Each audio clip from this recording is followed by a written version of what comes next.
What's up, boys? Welcome back to another video. I've been relearning the new Stellaris 4.0 update, and I quite enjoy it. They simplified a lot of things, but I'm also still very rusty at this game. I used to play it 24/7. I got like a couple hundred hours, not crazy in the thousands, but a couple hundred hours in this. But I decided, let me do a custom run real quick. And so I said, you know what, let me do something I haven't done before. I usually play some freaky alien race of like, trying to purify the galaxy, some Warhammer 40k type stuff. But I said, you know what, I'm going to just do something different. So I chose the origin, right, of Under One Rule. And as the story goes, amidst violence and hardship, this civilization was unified under a single leader, coalescing power through repression of weaker factions, and they have now become a fierce advocate for science and techno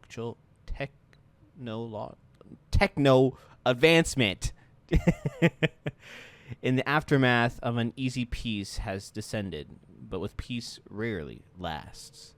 And so it gives perfected genes to your trait or your species trait, as well as the ruler traits gets a luminary, which they personally get leader lifespan, initial leader level. It has unique starting traits, as well as it has effect on the council with 1+1.5 stability. Unity gained from jobs is 3%. And you have to be a dictatorial, and you can't be a machine, right? And so, with that being said, we are fanatic militarists, authoritarians with civil education and warrior culture. We're trying to do this more like of an RP session instead of just min-maxing everything. So, through the midst of the warring factions, became the name of the human civilization, Authority of Awarth. And it's pretty cool. I gave a little backstory to our leader, Norris Awarth, right? And he was once a farmer of Earth till war broke out, with old nations of Earth till its collapse of society.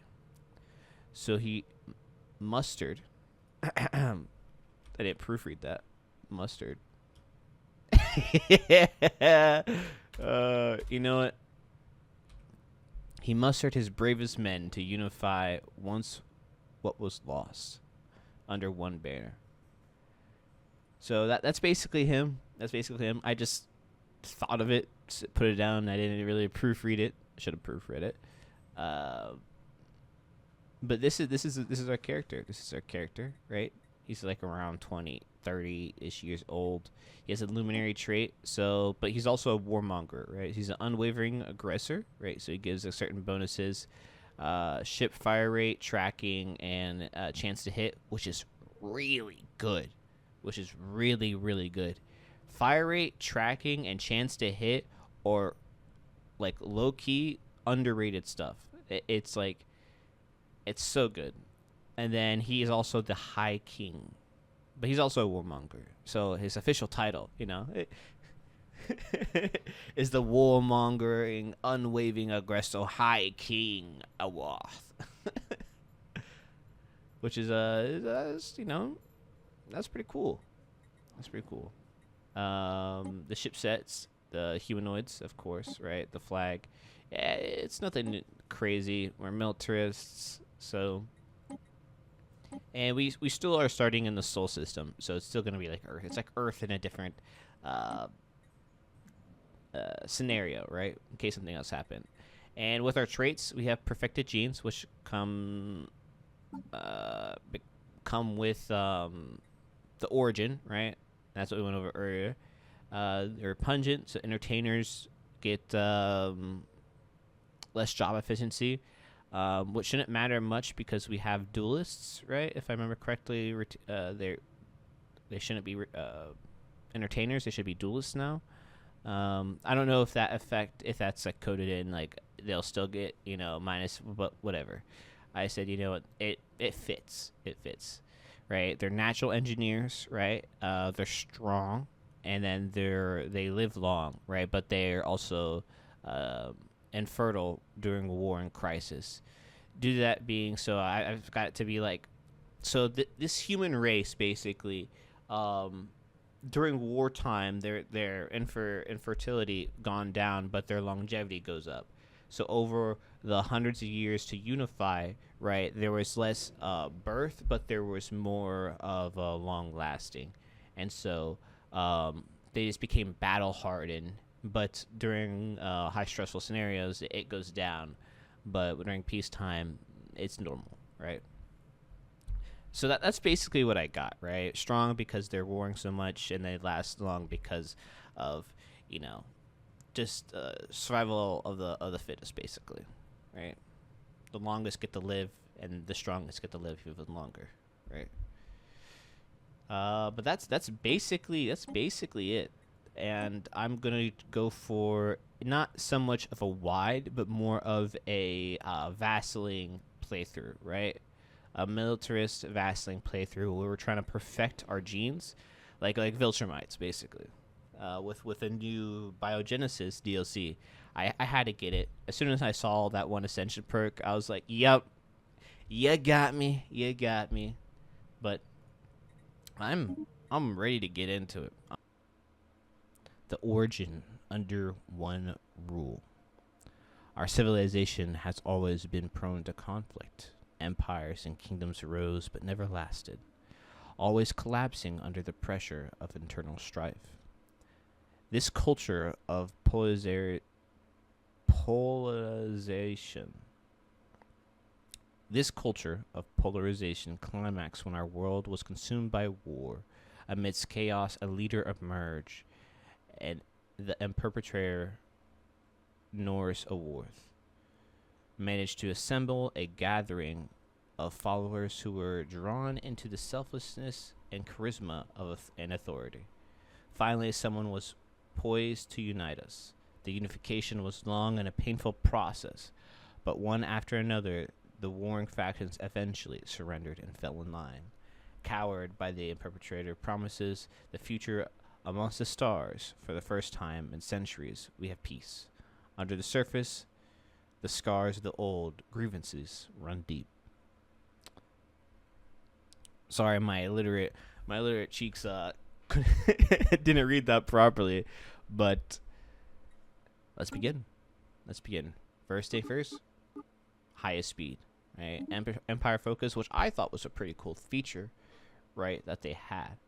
I thought it was pretty cool. But even though we're conquest, because they have you can now select the progression system to where you can get somewhat more of where you want to go, somewhat more of what you want to do, which is pretty cool. I like it. And I kind of want to go development, just because we're trying to fix our basically our solar system under one rule, which is pretty cool.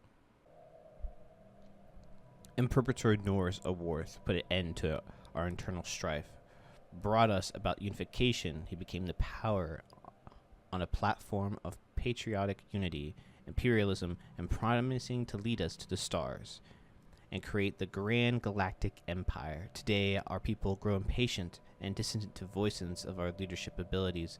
Council has prepared over several 40-year plans that will put the doubts to rest and propel us to the next age of our species. Chain of events. Situation log updated. Let's get to work. So our situation, we have unifying the promise, right? So he swore an oath that our people will set on other planets. To many, the vow became almost of a prophetic promise. Others doubt it will become. Others will ever become. I can't even read. Holy! To many, that vow become an almost prophetic promise. Others doubt it will ever become a reality.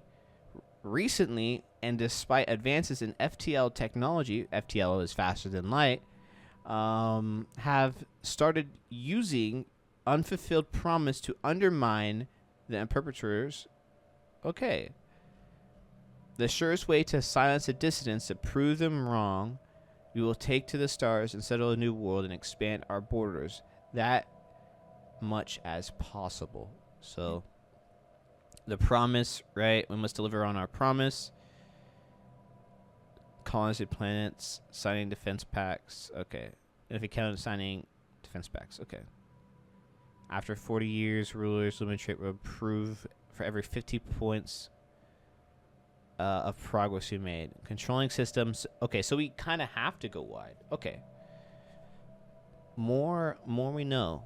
So it looks like the luminary trait will upgrade every 15 points. Controlling systems, colonizing planets, and other empires signing defensive pacts.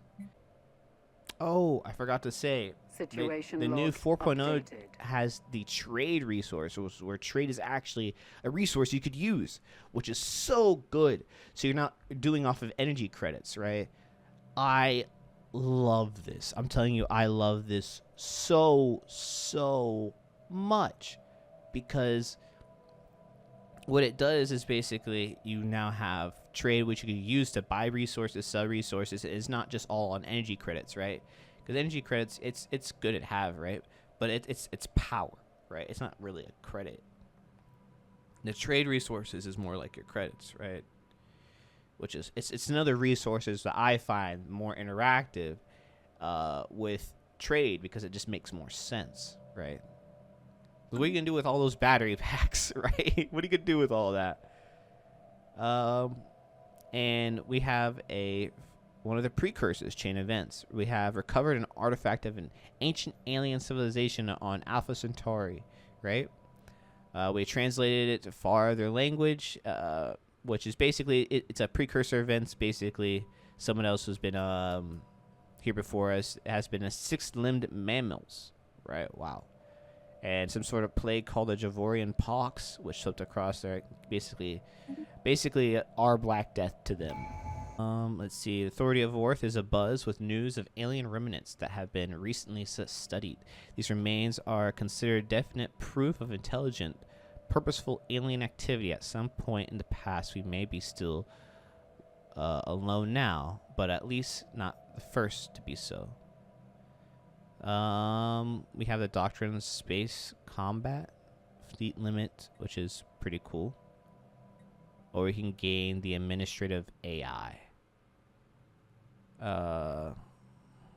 Administrative AI gives us more research speed, so we can get tech faster. Technically, I think this is just better. The Administrative AI, if we research stuff faster, we get more tech faster, right? Alright, then we have the subcursors. Council agenda ready. Oh, Habitable World Survey.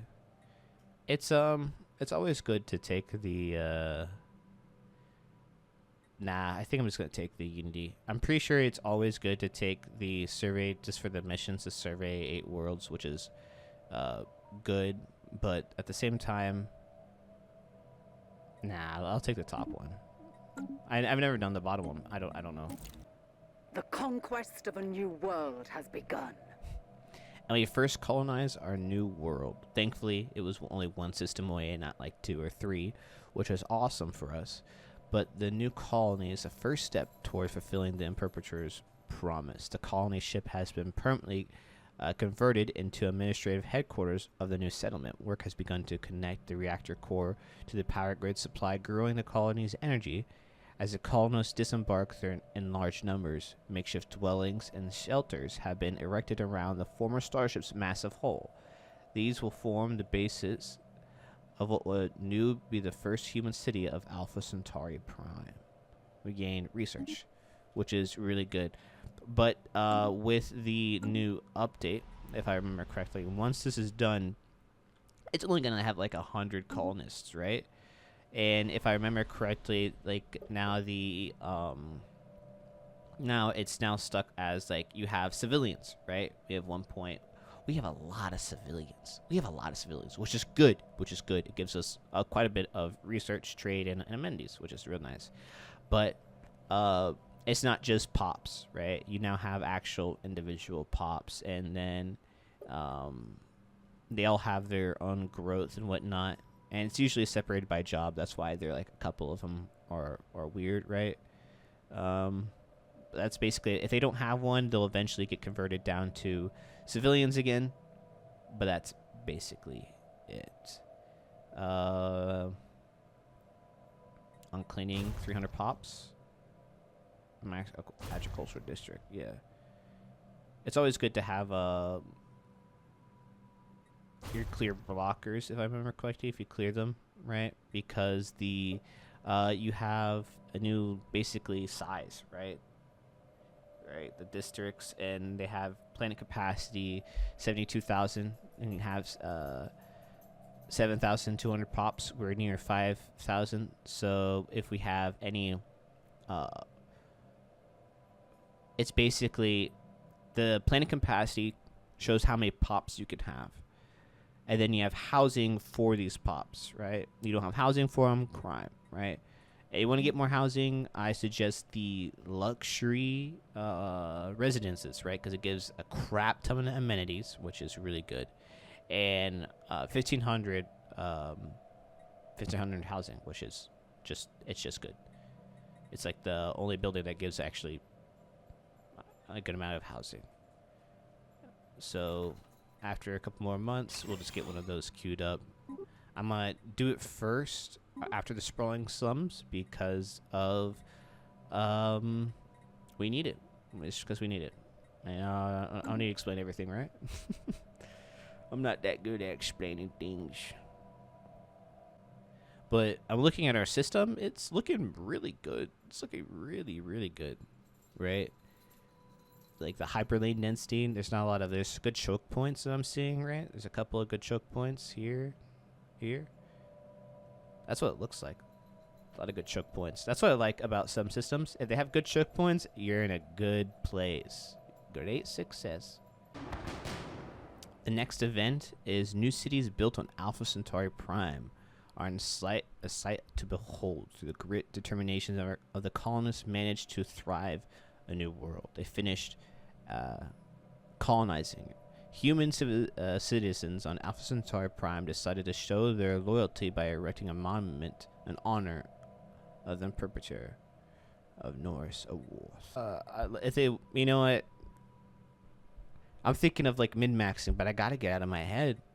Let them work on it. Yes. Alpha Centauri Prime celebrates. Every state-owned screen of authority of Awarth interrupts the scheduled stream to broadcast an official communication from Alpha Centauri Prime. And perpetrator Norris Awarth stands in front of the veiled monument. Today, we have made history. Never before has our species realized a grander achievement. With my guidance, with your hard work, no obstacle shall stand in our way. The colonists of Alpha Centauri Prime wish to honor me, and I thank them. Glory to the authority of Awarth.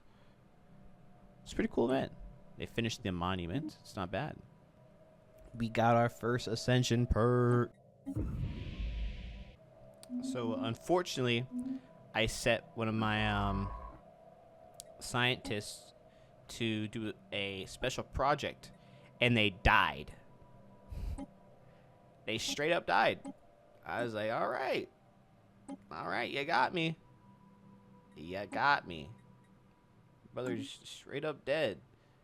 I said, boys, we found a new alien civilization science ship.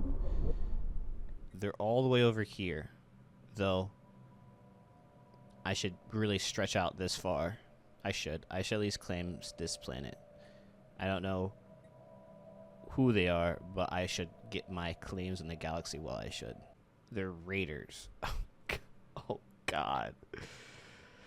We are the Mononox, the favored servants, she of the void, all-seeing, ever-knowing, above, vengeful, supreme being, lords over space.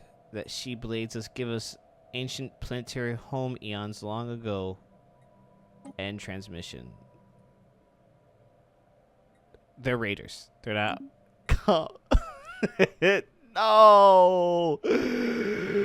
No, they're raiders. Okay.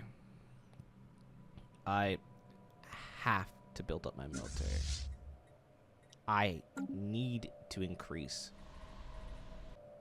Oh yeah, I forgot to say that these aliens are awesome. They want us dead. My wishes to communicate. Ha! Our first communication with alien life is a hive. I don't like hives. I don't like hives whatsoever. Don't like them. If there's any hives in any Stellaris games, never trust them. They're always up to something. My first ever playtime I've ever played with hives. I played against hives, I should say. They literally wouldn't do anything but go to war with me. And I was just sitting there trying to mind my own business, doing literally nothing. They wanted me dead. They didn't care. They wanted me dead. So I had to give them the spanking of a lifetime. I had to put them down. And here they are to haunt me yet again. I'm gonna I might get them all, man.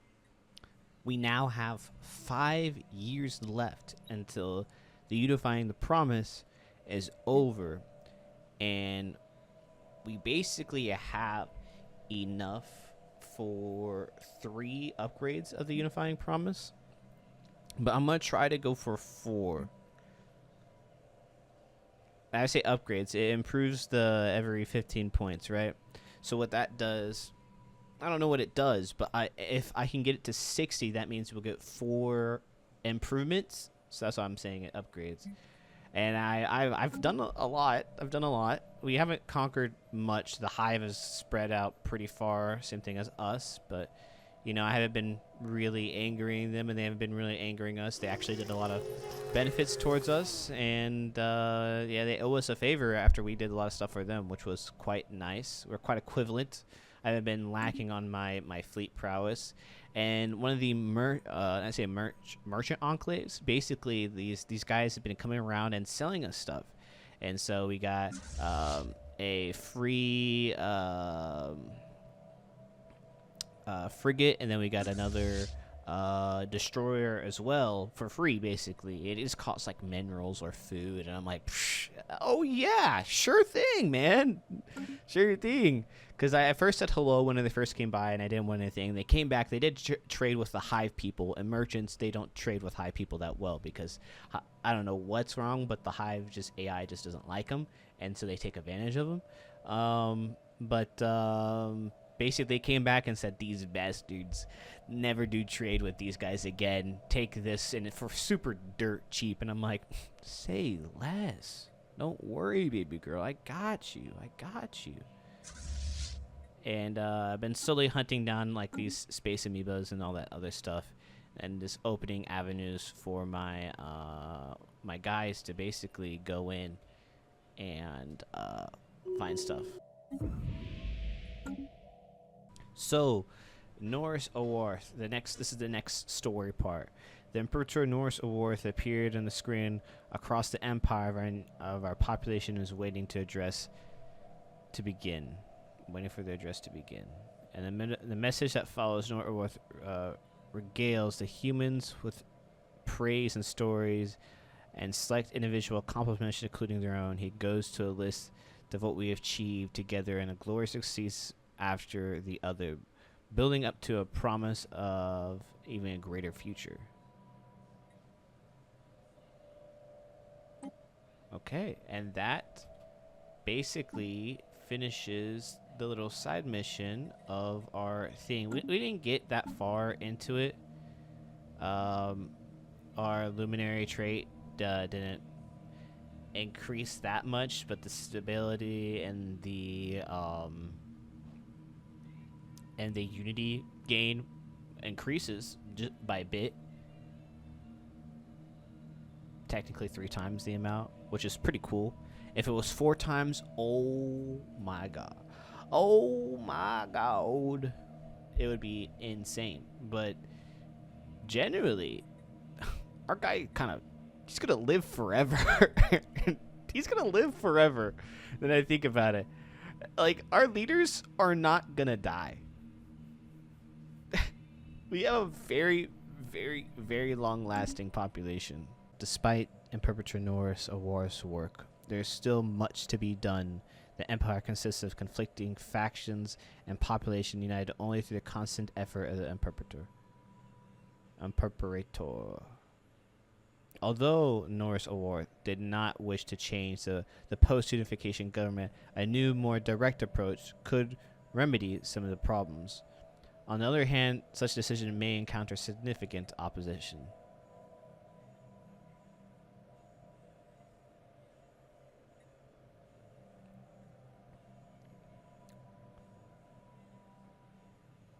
We're going to maintain the status quo. Our young farmer born into a fine man, though he wished to lead this nation into a prosperous galactic empire. He knows if he takes the reins too far, there is no return for his ancestors and might splinter what he once united. So we're going to keep holding the status quo. We found a new bot aliens, and they killed one of my scientists. As you see here, as our galactic empire grows, I've been kind of minding my own business, right? And here we have the hegemony over here that need our protection from the two Hive Mind threats. Kings of Kings and Perpetual Norris Awarth has appeared across every screen across the Empire. Our population is awaiting to address to begin. The announcement is focused on the hegemony, who have recognized our superiority and submitted our rule and our guidance. Their wisdom and trust will duly be rewarded. And we hope that other nations will also make the right choice and submit. And we finally now have biomorphosis. Finally, biomorphosis. Purity. We must be pure. The path to purity has begun. To expedite our evolution, we must decisively select the path that we define our journey. As we begin to realize our full potential, we are accurately aware that endeavor could fundamentally alter our very essence. Engineering evolution is a task profound significance that the alterations we implement now reshape our future. To begin uplifting ourselves, we must now choose on a path we will begin our journey. What is going on with this run? Another hive mind? And this little, like, interesting. Like, this hive mind, I don't care about. And this one over here, the Sacred Zinec Order, no idea where these guys are. Okay, they're right here. I'm pretty sure these are... Yeah, okay, yeah. Nice to meet these guys. Scientific breakthrough achieved. These guys, these are the vassals, and this is their overlord over here. It's good to know. It's so good to know. Like, I just get, like, notifications of, oh, you meet this guy. And I'm like, cool. Who are these people? Tell me. Show me. So the galactic community formed, right? And there is another hive mind. Another hive mind. Another hive mind. Another hive mind, by the way. Another one. Another hive mind. You pissing. Another just... Oh my god. Oh my god. It's a machine intelligence. A just consciousness. What is going on? Scientific progress as a direct result of Hugo de Maniac. Astounding scientific discoveries, the rate at which we are conducted research has accelerated. His findings are a hot topic in the science community, which we now recognize Hugo as a thoughtful leader. 1,000 experience? Holy. And with our, I should say, with our new victory over these bot scum, these clankers, we are now going to form our federation with these, the Manda League. The Manda League. United Manda League. Another message from our great leader. Anor's message highlights what a glorious day it is. The founding of this federation is truly cause for celebration. He speaks the bonds that forge our allies, stating that the cooperation with the authority of a war will usher in a new age, a golden age of greatness and prosperity. Long live the Federation. Finally, the biomorphosis, where we strive for the purest form of ourselves to clone our way to success or genetically augment ourselves through deliberate mutation. This moment marks a point of no return. We adopt a tradition tree purity. You automatically get it. That's sick. Of spaceborne beast. Incoming transmission.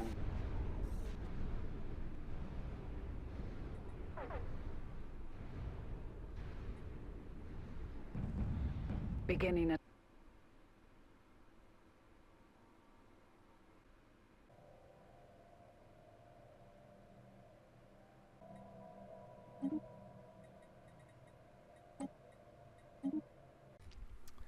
What's up, boys? I'm basically doing a voiceover because I got so tired during this recording of Stellaris that I was completely zonked afterward. It was 16 hours in total. I started like from the afternoon to like the next morning, right? And this was like about like almost 5 days ago. It took me 2 days to recover. I'm getting old, boys. I'm getting old. But basically what happened, right, is that I was playing the game, I was having fun, and then it just got late, and I kind of just zoned out.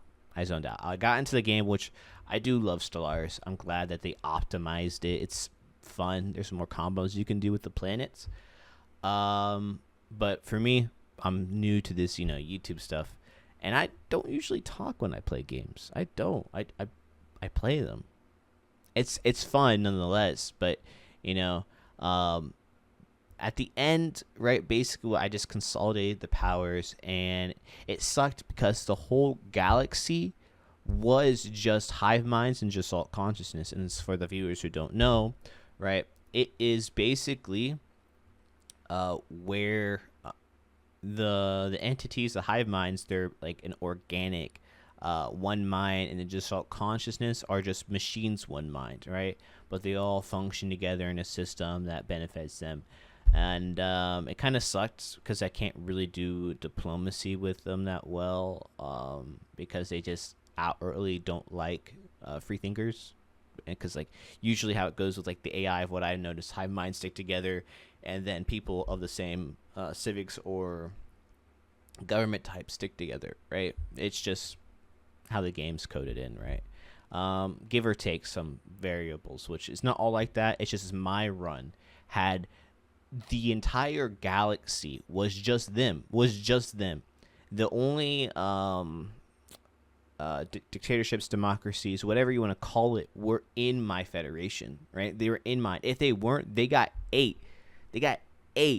It sucked. But it was extremely fun because I was giving it to him. Man. They didn't stand a chance. Veteran player here, I'm not the craziest at it, but it was extremely fun. And then there's like a mid-time crisis where it's a con of a slug boy, little slug guy. It's a funny sprite.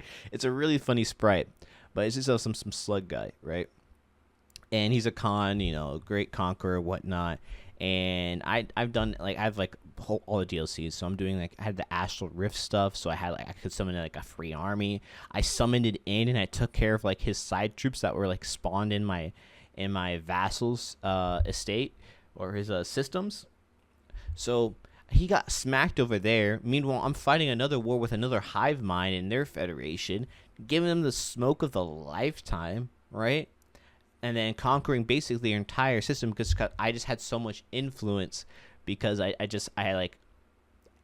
+9 a month, which was insane. Which was obviously I was doing the right things, right, and I had the right stuff to do it. But I just had a lot. I had a lot.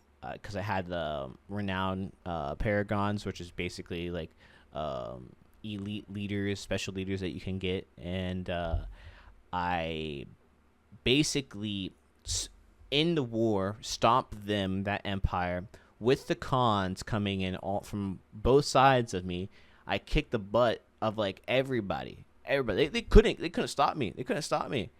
And then as soon as there's a pop up, and as soon as it was like, oh, you may have beat me, but here comes my second fleet, and I'm like, I gotta go repair, man. You stay right there. I'll be right back.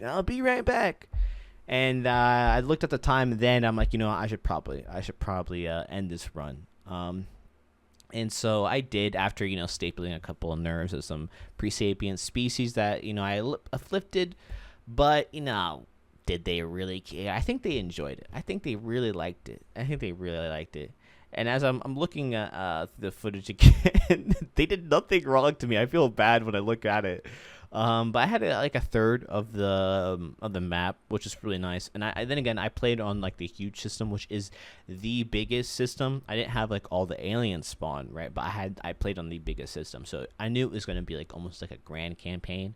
But it was genuinely fun. Paradox, you did a good job. The devs who worked on it, thank you. I can't wait for the next stuff that's coming up. If you like the video, hit that button down below. Hit that button down below. I appreciate it. Helps me out. I'm trying to grow this channel to be something I inspire to entertain people. I have a lot of fun doing it. And I know this is small channel, for the few viewers who stick to the end, I know it was boring. You probably slept through it, right? I know I'm not the best at editing. You probably had a second monitor. It's fine. Thank you for still being there. And I'm going to wrap this up. Have a good day. Have a good night. I'll see you guys later.